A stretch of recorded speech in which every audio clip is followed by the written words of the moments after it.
Hello everyone. Now we can start economics class of 12th Pravit Public School. Chapter 3 Concept of Demand. देखो बेटा, आपके इस बार syllabus थोड़ा सा चेंज होके आरबीएससी से सीबीएसई पैटर्न पे गया है.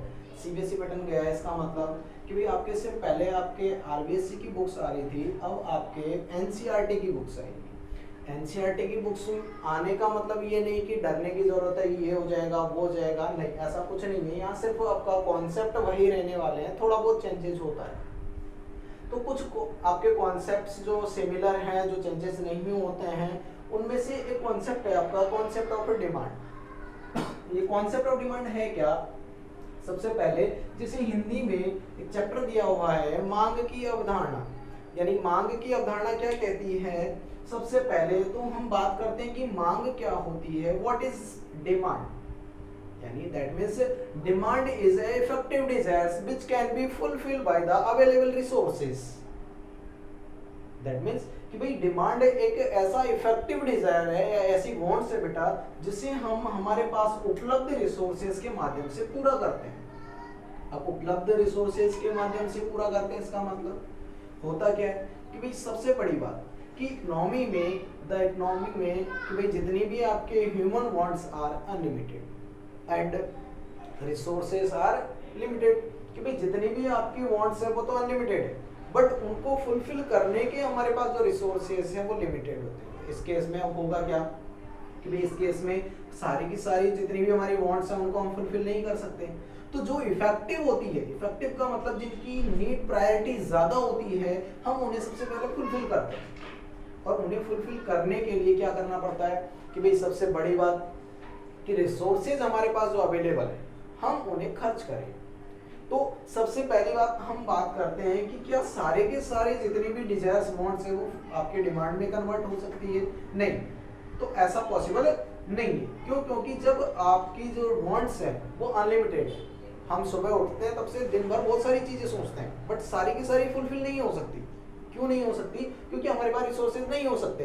इसका मतलब कि डिमांड का कॉन्सेप्ट कहता क्या है कि भाई डिमांड कुछ एलिमेंट्स पर डिपेंड करती है. तो सबसे पहले हम एक बार यहाँ स्टार्ट करते हैं कॉन्सेप्ट ऑफ डिमांड. इसमें सबसे first definition of the demand यानी आपको लिखा हुआ है मांग की परिभाषा. ये कॉन्सेप्ट ऑफ डिमांड का फर्स्ट पॉइंट है. कहता क्या है वो चीज समझते हैं. भाई डेफिनेशन क्या है इसकी?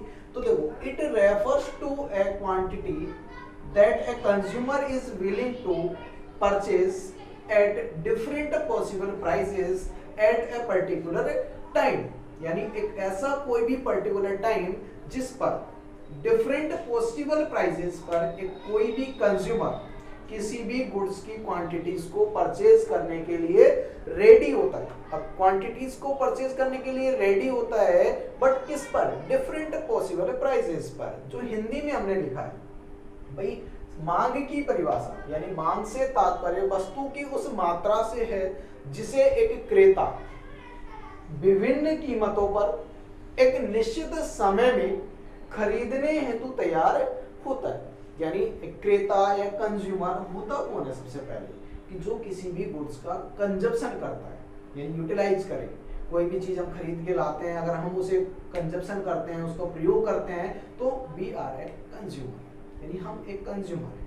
बट डेफिनेशन क्या कह रही है कि भाई मांग की वह मात्रा यानी वस्तु की वह मात्रा यानी that quantity of the commodity, कि भाई वस्तु की वह मात्रा जिसे एक कंज्यूमर परचेज करने के लिए रेडी होता है यानी खरीदने हेतु तैयार होता है. किस पर? विभिन्न कीमतों पर यानी डिफरेंट पॉसिबल प्राइसेस पर एट ए पर्टिकुलर टाइम यानी एक निश्चित समय में. अब यहाँ डिफरेंट पॉसिबल प्राइसेस क्यों लिखी है? देखो, पहली बात कॉन्सेप्ट ये भी कहता है कि भाई जब जिस कीमत पर बाजार में वस्तुएं बिक रही है उस वस्तु की कीमत पर हर विक्रेता अलग अलग क्वांटिटी खरीदता है. भाई कोई वस्तु 10 रुपए की है तो हो सकता है मैं 4 खरीदूं, आप 10 खरीदो, कोई और 20 खरीदे. तो डिफरेंट पॉसिबल प्राइसेस पर क्वांटिटी भी डिफरेंस हो सकती है और प्राइसेस भी अलग.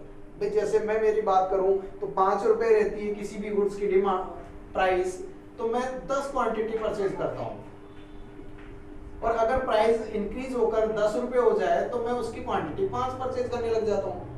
इसका मतलब अलग अलग प्राइस पर मैं क्या कर रहा हूँ, अलग अलग क्वांटिटी खरीद रहा हूँ, इसीलिए लिखा जाता है विभिन्न कीमतों पर, यानी अलग अलग कीमत पर एक निश्चित समय में एक क्रेता जितनी वस्तु की मांग करता है, यानी जितनी वस्तु की मात्रा वो खरीदता है, वो उस क्रेता की क्या मानी जाती है, डिमांड मानी जाती है, यानी मांग मानी जाती है। तो सबसे पहले नॉर्मल आपको डेफिनेशन याद रखनी है, जिसमें आपका एलिमेंट क्या याद रखना है कि भाई वस्तु की वह मात्रा, यानी विभिन्न कीमतों पर एक निश्चित समय में, और वस्तु की मात्रा, यानी अगर इंग्लिश में बात करें, it refers to a quantity that a consumer is willing to purchase at different possible prices at a particular time.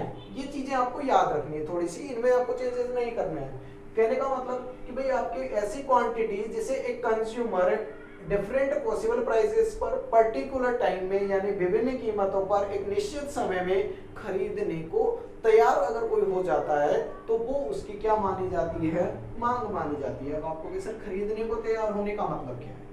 खरीदने को तैयार होने का मतलब सुनो कि भाई मेरे पास पैसे हैं तभी मैं किसी भी गुड्स की डिमांड करता हूँ, यानी मेरे पास रिसोर्सेज हैं तभी मैं किसी भी दुकान पे, किसी भी शॉप पे जाके ये कहता हूँ भाई मुझे ये चीज इतनी क्वांटिटी में दे दो। इसका मतलब कि भाई रिसोर्सेज होने पर ही आप डिमांड कर सकते हो।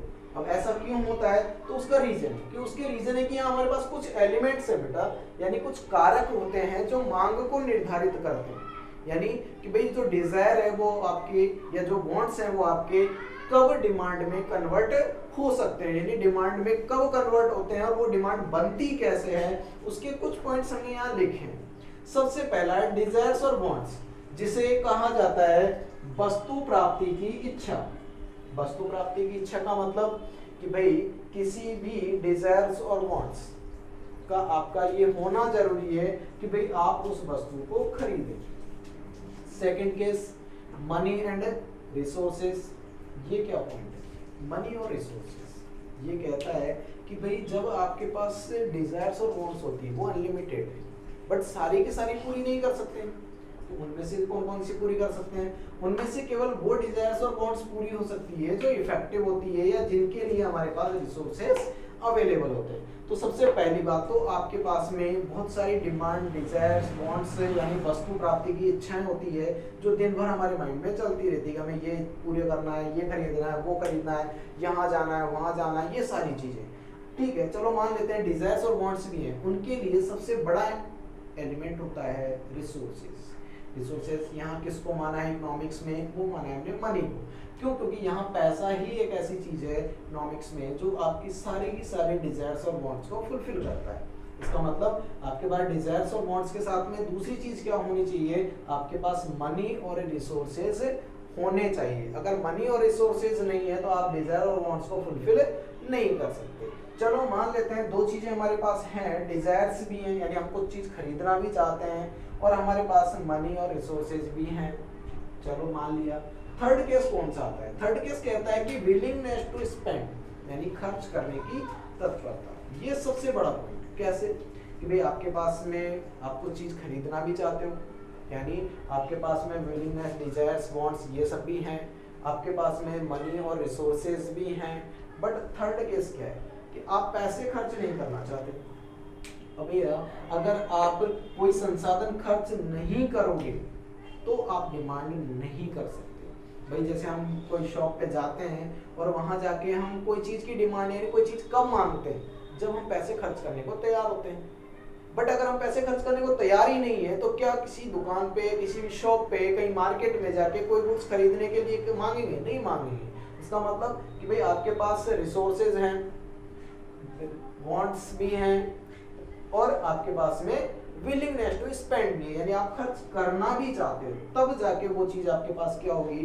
डिमांड में कन्वर्ट होगी। इसका मतलब कि भाई सबसे पहले तो आप ये चीज डिसाइड करो कि आपके पास में इफेक्टिव डिजायर्स कौन से हैं, फिर आप डिसाइड करो कि उनके लिए हमारे पास क्या संसाधन उपलब्ध हैं। अगर संसाधन उपलब्ध हैं तो थर्ड ये डिसाइड करो कि हमें क्या उन पर खर्च करना चाहिए। अगर आप उन पर खर्च करने के लिए तैयार हो जाते हैं तो वो आपकी डिजायर्स और वांट्स किस में कन्वर्ट हो जाती है? डिमांड में कन्वर्ट हो जाती है, यानी वो आपकी मांग मान ली जाती है या मांग में बदल जाती है। चलो ये तीन आपके पॉइंट्स हैं जो आपको याद रखने हैं। बात करते हैं कि types of demands. Types of demands कितने तरीके की हो सकती है? तो भैया मांग जो है वो आपके यहाँ टू टाइप्स की दी हुई है। टू टाइप्स कौन कौन से हैं? सबसे पहला इंडिविजुअल डिमांड और दूसरा होता है आपका मार्केट डिमांड। यानी मांग के जो प्रकार है वो दो तरीके के हो सकते हैं। सबसे पहला व्यक्तिगत मांग होती है और दूसरी होती है आपके बाजार मांग। अब ये व्यक्तिगत और बाजार यानी इंडिविजुअल और मार्केट, इनका कॉन्सेप्ट क्या है? इनका कॉन्सेप्ट सीधा सा है कि भाई किसी भी वस्तु को बाजार में जब खरीदा जाता है, कोई भी चीज है मार्केट में बिकती है, तो क्या एक अकेला व्यक्ति उसे खरीदता है? हाँ, अकेला ही खरीदता है। क्या और कोई उसे नहीं खरीदता? नहीं, ऐसा भी नहीं कह सकते कि कोई और नहीं खरीदता, कोई और भी खरीदेगा उसे। तो इसका मतलब कि भाई जब तक उस वस्तु को कोई एक इंडिविजुअल परचेज करता है, एक इंडिविजुअल का मतलब व्यक्तिगत। भाई जैसे मैं मेरी बात करूं अकेले की, कि मैं बाजार में गया और 10 रुपए वाली दो चीजें खरीद के लाया या 10 रुपए वाले दो पेन खरीद के लाया, तो वो मेरी क्या है? Individual demand. क्यों? क्योंकि मैंने 10 रुपए की प्राइस पर दो क्वांटिटी परचेज की, वो इंडिविजुअल हुई। बट क्या उस 10 रुपए की प्राइस पर क्या मार्केट में कोई और भी है जो उसे खरीदेगा? हाँ भाई, कोई और भी उसे खरीदेगा, तीसरा पर्सन भी खरीद सकता है, चौथा भी खरीद सकता है, यानी कई सारे लोग भी खरीदेंगे। तो जब कई सारे लोग खरीदेंगे, इसका मतलब क्या 10 रुपए पर दो ही क्वांटिटी बिकेगी? नहीं, 10 रुपए पर दो क्वांटिटी बिकती है और मैं अकेला खरीदता हूं, तब तक तो वो इंडिविजुअल है। बट उसी 10 रुपए पे दो क्वांटिटी मैं खरीदता हूं, 4 क्वांटिटी कोई और खरीदता है, 5 कोई और खरीदता है, 10 कोई और खरीदता है, तो फिर that can not be individual. वो इंडिविजुअल नहीं है, वो किस में कन्वर्ट हो गई? It is the sum of individual demands, that means market demand. वो मार्केट डिमांड में मानी जाएगी, ना कि आपके इंडिविजुअल डिमांड है। इसका मतलब कि जो आपके टाइप्स ऑफ डिमांड्स हैं वो टू टाइप्स की है, एक तो इंडिविजुअल और एक सेकंड मार्केट, यानी कि व्यक्तिगत मांग और बाजार मांग। व्यक्तिगत शब्द ही व्यक्तिगत है, व्यक्तिगत का मतलब सिर्फ एक अकेला व्यक्ति है, एक अकेला क्रेता। बट अगर बात करें मार्केट डिमांड की, तो मार्केट डिमांड में अकेला व्यक्ति नहीं है, क्योंकि बाजार में तो बहुत सारे लोग होते हैं, बहुत सारे क्रेता हो सकते हैं। अब बात करते हैं सिंगल इंडिविजुअल की। देखो, मांग के प्रकार में सबसे पहले डेफिनेशन बात करते हैं individual. It refers to that quantity which is purchased by a consumer at different possible prices at a particular time। यानी डेफिनेशन तो सर आपकी डिमांड की और इसकी सेम है। हाँ, डिमांड की और इसकी सेम सी है, बट फर्क कितना सा है? फर्क डिफरेंस इतना है कि यहाँ सिर्फ सिंगल कंज्यूमर की बात करेंगे। बाय ए कंज्यूमर यानी only one consumer is purchased the quantities eight different possible prices at a particular time. यानी यहाँ जो आपके कंज्यूमर है वो एक अकेला है, अलग अलग प्राइसेस हैं, डिफरेंट पॉसिबल यानी अलग अलग कीमत हैं, उन पर एक निश्चित समय में अलग अलग मात्रा को खरीदता है। जैसे हमने यहाँ इसे हिंदी में भी लिखा है कि भाई व्यक्तिगत मांग वह मांग है जिसे क्रेता वस्तु की, देखो, व्यक्तिगत मांग वह मांग है जिसे क्रेता वस्तु की विभिन्न कीमतों पर निश्चित समय में खरीदने को तैयार रहता है। यानी एक ओनली सिंगल क्रेता अलग अलग कीमतों पर एक निश्चित समय में अगर वो उसे खरीदने को तैयार हो जाता है, तो वो उसकी क्या मानी जाती है? वो उसकी मान ली जाती है क्या?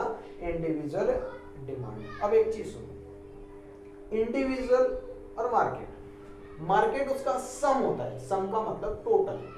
बट पहले अगर बात करें हम इंडिविजुअल की, तो इसे पूरा करते हैं। अब इंडिविजुअल की पूरा कैसे करेंगे? तो सुनो, क्या भाई इंडिविजुअल जो है उसकी एक टेबल और शेड्यूल बनती है, जिसे इंडिविजुअल डिमांड शेड्यूल कहा जाता है, और उसी से बनने वाला जो कर्व, जिसे वक्र कहते हैं, जिसे उस सारणी से एक वक्र भी हमें बनाया जाता है जिसे कर्व कहा जाता है। और वो कर्व क्या होता है? ये इस तरीके से एक डायग्राम हमें बनाना होता है, और जितना भी आपका डिमांड का कॉन्सेप्ट है वो डायग्रामेटिक प्रेजेंटेशन पे ज्यादा डिपेंड करता है। तो सबसे पहले अगर हम बात करें इंडिविजुअल की, तो देखो डेफिनेशन को हम यहाँ रिलेट करते हैं कि भाई it refers to a that quantity. जैसे मान लेते हैं यहाँ ए नाम का कोई भी पर्सन है, वो 1 रुपए की कीमत अगर रहती है, यानी फर्स्ट रुपीज अगर 1 रुपए की प्राइस रहती है, तो वो क्वांटिटी कितनी खरीदता है? 5 यूनिट्स खरीदता है। बट अगर मान लेते हैं कि प्राइस इंक्रीज होकर 2 रुपए हो जाए, तो वो कितनी खरीदेगा? 4 खरीदेगा। बट अगर 3 रुपए हो जाए तो 3 खरीदेगा, और अगर वो 5 रुपए हो जाए तो कितनी खरीदेगा? 1 खरीदेगा। इसका मतलब कि भाई जैसे जैसे अगर किसी भी गुड्स की प्राइस अगर बढ़ जाती है तो फिर वो क्या करेगा? वो अपनी क्वांटिटीज को कम करेगा। क्यों? क्योंकि भाई वस्तुओं की कीमत बढ़ने से उपभोक्ता की इनकम ये सब चीजें नहीं बढ़ती है, यानी कंज्यूमर इनकम ये सब नहीं बढ़ती है, तो वो सब अदर थिंग्स में चली जाती है। तो यहाँ रिलेट करना है आपको सिर्फ गुड्स की क्वांटिटी और गुड्स की प्राइस को। तो प्राइस और क्वांटिटी में रिलेशन आपका इनवर्स रिलेशन होता है। इनवर्स का मतलब अपोजिट होता है। अगर कोई भी चीज महंगी हो जाए तो हम उस चीज को कम खरीदने लगते, जैसे ही उस चीज की प्राइस कम हो जाती है हम उसको ज्यादा खरीदने लग जाते हैं। अगर बात करें कि डिमांड का जो कॉन्सेप्ट है इंडिविजुअल का, अगर उस पर हम एक डायग्राम बनाएं तो डायग्राम बनाएंगे कैसे? डायग्राम बनाने के लिए सबसे बड़ी बात कि जब कोई कर्व बनता है तो उसमें 2 एक्सिस होते हैं, एक तो होता है एक्स एक्सिस और एक वाई एक्सिस। उन दोनों एक्सिस में आपके पास में आपके 2 चीजें शो कर सकते हो आप। It is depicted at price on Y axis and quantity और डिमांड ऑन एक्स एक्सिस। यानी हमेशा याद रखना, जब कोई भी वस्तु का अगर आप डायग्राम बनाते हो किसी भी चीज का, तो उसमें जो प्राइस है यानी वस्तु की जो कीमत है वो कीमत लिखी जाती है हमेशा वाई एक्सिस पर। कहाँ लिखी जाती है? वाई एक्सिस पर। अगर बात करें हम क्वांटिटी की तो वो लिखी जाती है, मात्रा हमेशा जो होती है वो लिखी जाती है एक्स एक्सिस पर। और इसीलिए हमेशा जो यहाँ डायग्राम बन रहा है डिमांड और प्राइस का, वो डाउनवर्ड स्लोपिंग यानी नीचे गिरता हुआ बनता है। कि देखो जब 5 रुपए कीमत रहती है तो वो 1 खरीदता है, जैसे जैसे प्राइस कम हो जाए वैसे वैसे वो क्वांटिटीज ज्यादा खरीदेगा। और हमने यहाँ लिखा है कि भाई प्राइस इंक्रीज हो रही है। प्राइस इंक्रीज होने का मतलब जब कीमत बढ़ रही है तो वो क्या करेगा? अपनी मात्रा को कम कर देगा, कम खरीदेगा। तो उस केस में या उल्टा कर दें कि भाई प्राइस कम हो रही है, मात्रा बढ़ जाएगी। उन दोनों ही केस में आपके पास में क्या होगा? आपका डिमांड कर्व का जो स्लोप है वो राइट साइड डाउनवर्ड गिरता हुआ बनता है। एक चीज ध्यान रखना, जब किसी भी 2 चीजों में अगर आपका इनवर्स रिलेशन यानी आपका नेगेटिव रिलेशन, जिसे ऋणात्मक कह सकते हैं या विपरीत संबंध कह सकते हैं, अगर वो होता है तो उनका डायग्राम का जो स्लोप है, स्लोप का मतलब जो ढाल है, वो किस साइड होता है? राइट साइड डाउनवर्ड यानी दाईं तरफ गिरता हुआ बनता है। जितने भी मांग वक्र बनेंगे उनका जो आपका स्लोप, जिनका ढाल जो है वो दाईं साइड नीचे गिरता हुआ बनता है। अब बनाते कैसे हैं वो चीज समझो कि सबसे पहला कॉम्बिनेशन कितने का है? 1 रुपए पर 5 क्वांटिटी का। तो देखो प्राइस हमारी ये है, तो 1 रुपए की प्राइस ये है, इस पर हमें कहाँ तक चलना है? 5 रुपए की क्वांटिटी तक। यानी 1 रुपए पर 5 आप खरीद रहे हो, तो इधर से और इधर से कॉम्बिनेशन बनाओगे तो यहाँ एक सर्कल बनेगा। सेम एज इट इज 2 रुपए पे आते हो तो कितने हैं? 4। 2 रुपए पर आप कितनी खरीद रहे हो? 4 खरीद रहे हो, तो आपका सर्कल यहाँ आएगा। फिर बात करते हैं 3 रुपए पर कितनी खरीद रहे हो? कि भाई 3 पे हम 3 खरीद रहे हैं, तो जैसे ही 3 रुपए प्राइस होगी क्वांटिटी आपकी 3 हो गई, तो आपका कॉम्बिनेशन यहाँ आया। इसके बाद में 4 रुपए की प्राइस पर कितना कॉम्बिनेशन है? कि भाई 4 पे 2 है। जब 4 रुपए की प्राइस है तो कॉम्बिनेशन आपका 2 है। अगर प्राइस आपके 5 रुपए की हो जाए तो कॉम्बिनेशन कितना है? 1 है। तो इस तरीके से जब जितने भी कॉम्बिनेशन बनेंगे, अगर हम इन सबको मिलाते हैं तो जो डायग्राम है वो राइट साइड डाउनवर्ड दाईं तरफ गिरता हुआ बनता है। ये इंडिविजुअल का, यानी इंडिविजुअल का मतलब व्यक्तिगत मांग का है। और व्यक्तिगत मांग का हो या बाजार मांग का हो, जितने भी आपके डायग्राम्स होते हैं वो सारे के सारे राइट साइड यानी दाईं तरफ गिरते हुए बनेंगे। बात करते हैं अब दूसरा पॉइंट। दूसरा टाइप्स ऑफ डिमांड कौन सा है? मार्केट डिमांड, यानी it refers to that quantity which is demanded by all the consumers at different possible prices at a particular time. यानी यहाँ आपके पास में जो जितनी भी आपके गुड्स की डिमांड है वो किस पर डिपेंड है? देखो ये कह रहा है कि मार्केट डिमांड, मार्केट का मतलब बाजार। और बेटा बाजार में जो मांग होती है, यानी बाजार मांग वह मांग मात्रा है जिसे सभी क्रेताओं द्वारा विभिन्न वस्तुओं पर एक निश्चित समय में खरीदा जाता है। कि भाई अलग अलग कीमतों पर अलग अलग क्रेताओं द्वारा अलग अलग मात्राएं खरीदी जाती है, उसे ही बाजार मांग कहा जाता है। मैंने अभी आपसे थोड़ी देर पहले कहा, मान लेते हैं कोई भी गुड्स है, उसकी प्राइस 1 रुपए है, तो मैं तो 5 क्वांटिटी खरीदता हूँ, बट क्या जरूरी है कि सामने वाला दूसरा भी 5 ही खरीदे? हो सकता है भाई उसकी कैपेसिटी ज्यादा हो, उसकी इनकम ज्यादा हो, तो वो 10 भी खरीद सकता है। इसका मतलब कि भाई मैं उस 1 रुपए पर 5 खरीद रहा हूँ, कोई दूसरा व्यक्ति 10 खरीद रहा है, हो सकता है तीसरा व्यक्ति ज्यादा खरीदे, चौथा व्यक्ति और ज्यादा खरीदे या कम भी खरीद सकता है। तो सबकी अपनी अपनी कैपेसिटी के अकॉर्डिंग क्या होता है कि भाई यहाँ मात्राएं अलग अलग हो सकती है। तो ये कह रहा है कि आपके बाजार मांग क्या है, वो बाजार मांग जो होती है वो एक ऐसी मांग मात्रा है जो अलग अलग क्रेताओं द्वारा अलग अलग कीमतों पर बाजार में खरीदी जाती है। यानी जैसे मैंने यहाँ कहा 1 रुपए पर ए नाम का जो पर्सन है वो 5 क्वांटिटी परचेज करता है, बी नाम का जो पर्सन है वो 10 क्वांटिटी परचेज करता है। इसका मतलब क्या हुआ कि भाई 1 रुपए पर बाजार में वस्तु की मांग कितनी है, मार्केट डिमांड, तो वो है आपके 15। भाई 5 ये खरीद रहा है, 10 ये खरीद रहा है, तो टोटल कितने खरीदी जा रही है? तो टोटल खरीदी जा रही है 15। अगर 2 रुपए की कीमत हो जाए तो आपके ए कितनी खरीद रहा है? 4। बी कितनी खरीद रहा है? आपके पास में 8। अगर बी 8 खरीदता है तो बी 8 जब खरीदेगा तो कितनी हो गई टोटल? 12। अगर 3 रुपए प्राइस हो जाती है तो वो 3 क्वांटिटी खरीदता है और ये 6 क्वांटिटी खरीदता है, टोटल कितनी हो गई? 9। अगर बात करें 4 रुपए पर, तो 4 रुपए पर ये कितनी खरीदता है? 2। ये कितनी खरीदता है? 4। तो टोटल कितनी हुई? 6। अगर बात करें 5 रुपए पर, तो 5 रुपए की कीमत पर ये 1 खरीदता है और ये 2, यानी टोटल 3 बाजार में खरीदी जाती है। अब सुनो, जब ये तो था आपका कौन सा? बाजार मांग की सारणी, यानी शेड्यूल जिसे कह सकते हैं, मार्केट डिमांड शेड्यूल या बाजार मांग सारणी। अब सुनो, बाजार मांग सारणी तो चलो समझ में आ गई, बट इसका डायग्राम कैसे बनेगा? तो देखो कुछ जगह यहाँ कॉन्सेप्ट अलग अलग दिए होते हैं। कॉन्सेप्ट क्या दिए हुए होते हैं कि भाई कॉन्सेप्ट ये कहता है कि आपके पास कोई चीज जो बाजार मांग है उसमें जो आपका कर्व बनता है बेटा, इसमें कर्व एक तो डायरेक्ट आपका कौन सा बन जाए कि भाई इस प्राइस पर हम बाजार मांग बना दे सीधा, जो मैंने आपको यहाँ बना रखा है। बट कुछ केस में मान लेते हैं कि भाई हमें कैसे पता कि ये डायरेक्ट बाजार मांग वक्र है, तो इस केस में क्या होता है कि जब आपका कोई भी कर्व बनता है तो वो 3 तरीके से बन सकता है। देखो यहाँ क्या होता है कि भाई आपके पास में 0 y एक्सिस। अब देखो हमारे पास में मैंने आपको कहा कि y एक्सिस पर हमेशा क्या शो करना है आपको? कीमत। कीमत का मतलब प्राइस शो, ठीक है। और बात करें कि x एक्सिस पर, तो x एक्सिस पर क्या शो करना है? तो x एक्सिस पर आपके मांग शो करनी है। मांग का मतलब डिमांड।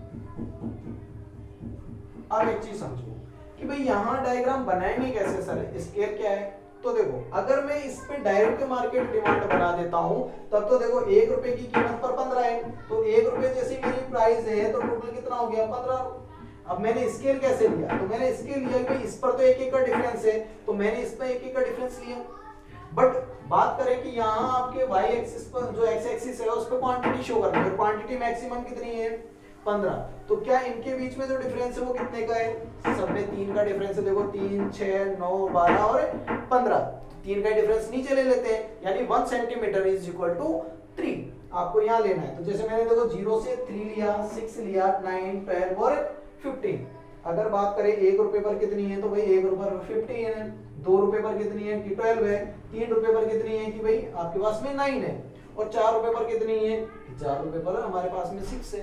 और 5 रुपए की प्राइस पर कितनी है? 3। तो देखो फर्स्ट रुपीज पर हमने 15 पे सर्कल किया, 2 रुपीज पे हमने 12 पे सर्कल किया, 3 रुपीज पर हमने कॉम्बिनेशन 9 पे बनाया, फिर 4 रुपीज पर 6 पर बनाया और 5 रुपीज पर 3 पर बनाया और इसको मिला दिया। तो ये तो बना मार्केट डिमांड। सीधा सीधा हमने प्राइस पर किसको बना दिया? मार्केट। बट इन केस आपको जो बुक्स हैं उनमें तीनों शो करता है। तीनों का मतलब इस प्राइस पर पहले ए का, इसी प्राइस पर फिर बी का, और इसी प्राइस पर आपके फिर मार्केट डिमांड का, तीनों बनाने। तो मान लेते हैं अब जब तीनों बनाने हैं तो भैया तीनों के लिए तो स्केल अलग अलग लेना पड़ेगा। अब ए की एक्सिस पर 3 स्केल नहीं ले सकते, तो हमें क्या करना है, कॉमन स्केल लेना है। कॉमन का मतलब जो इन तीनों में काम कर जाए। तो अगर हम 3 का लेते हैं तो इसमें काम नहीं करेगा, अगर 2 का लेते हैं तो हाँ इसमें काम कर सकता है। क्यों? क्योंकि 0.5 = 1 मान लेंगे। तो हम 2 का स्केल अगर लेते हैं तो देखो सबसे पहले प्राइस 1 रुपए, 2, 3, 4 और 5 रुपए प्राइस।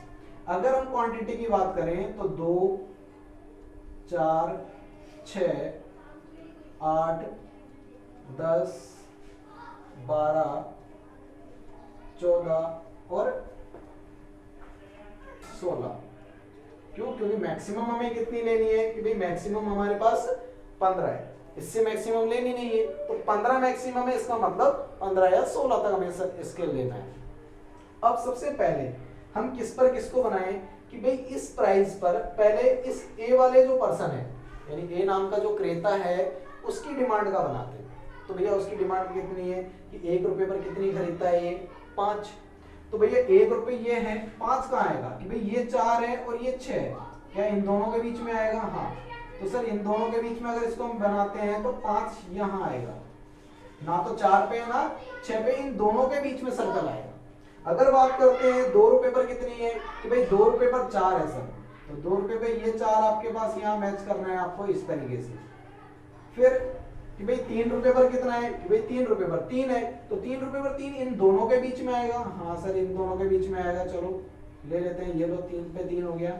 इसके बाद में कितना है कि भाई सर 4 रुपए पर 2 है, भाई 4 रुपए पर 2 है, 4 रुपए पर 2 ले लिया। और 5 पर कितना है कि भाई 5 पर 1 है, तो 5 पर 1 ले लिया हमने इन दोनों के बीच में, और इसको ऐसे मिला देंगे। तो ये तो हो गया आपके ए का डिमांड। इस तरीके से आपको लिखना है।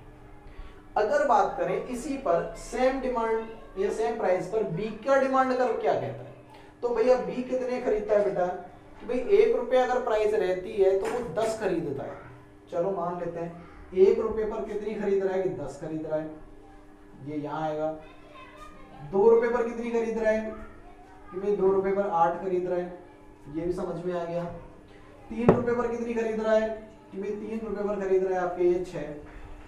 चलो 4 रुपए पर कितनी खरीद रहा है कि भाई 4 रुपए पर खरीद रहा है ये 4। और 5 रुपए पर कितनी खरीद रहा है कि 5 रुपए पर 2 खरीद रहा है। इस तरीके से ये डिमांड कर बनेगा, इस तरीके से, ठीक है। तो ये हो गया आपके बी का डिमांड कर, इसको लिख देते हैं बी। चलो ये समझ में आ गया। अब बात करते हैं तीसरा भी बनेगा कि सर तीसरा भी तो बनाना पड़ेगा। क्यों? क्योंकि हम तो पढ़ ही कौन सी रहे हैं, मार्केट डिमांड यानी बाजार मांग पढ़ रहे हैं, और बाजार मांग के लिए बाजार मांग कर बनाना तो पड़ेगा ही। तो बाजार मांग बनाएंगे कैसे, तो भाई 1 रुपए पर कितनी है 15। तो चलो 1 रुपए पर वापस बनाते हैं, तो 15 कहाँ आएगा बेटा, इन दोनों के बीच में आएगा।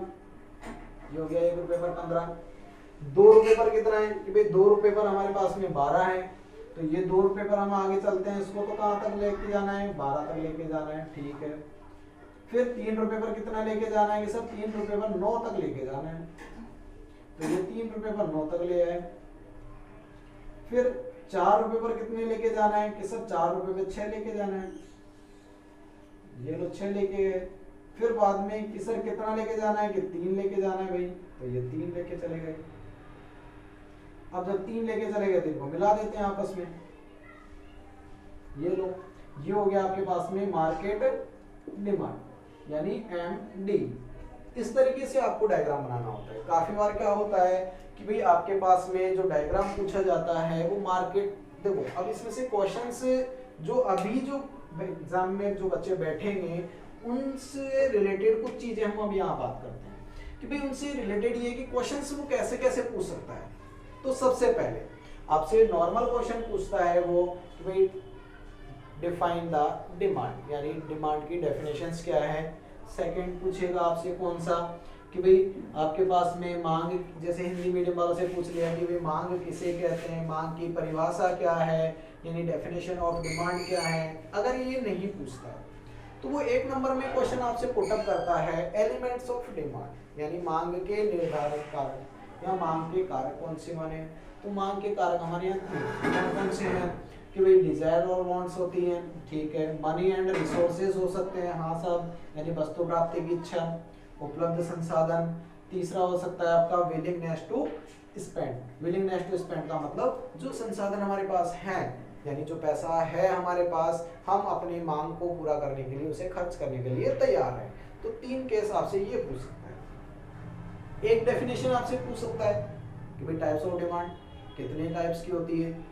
एक्सप्लेन द इंडिविजुअल डिमांड, भाई व्यक्तिगत मांग को परिभाषित कीजिए, या व्यक्तिगत मांग की सारणी क्या हो सकती है, या व्यक्तिगत मांग वक्र कैसे बनाया जाता है, यानी individual demand, individual schedule, individual demand की डेफिनेशंस, ये सब भी वो आपसे पूछ लेता है काफी बार। अगर नहीं पूछता है तो मार्केट से रिलेटेड पूछ लेगा, या फिर मार्केट रिलेटेड क्या पूछ सकता है कि भाई आपके जैसे फिल इन द ब्लैंक्स आते हैं, फिल इन द ब्लैंक्स में पूछ सकता है कि भाई market demand is the sum of, यानी बाजार मांग योग है किसका, इंडिविजुअल डिमांड्स का, या इंडिविजुअल जो आपके पर्सन्स हो सकते हैं, जो कंज्यूमर्स हो सकते हैं, उनकी डिमांड का जो टोटल है वही क्या है, बाजार मांग है।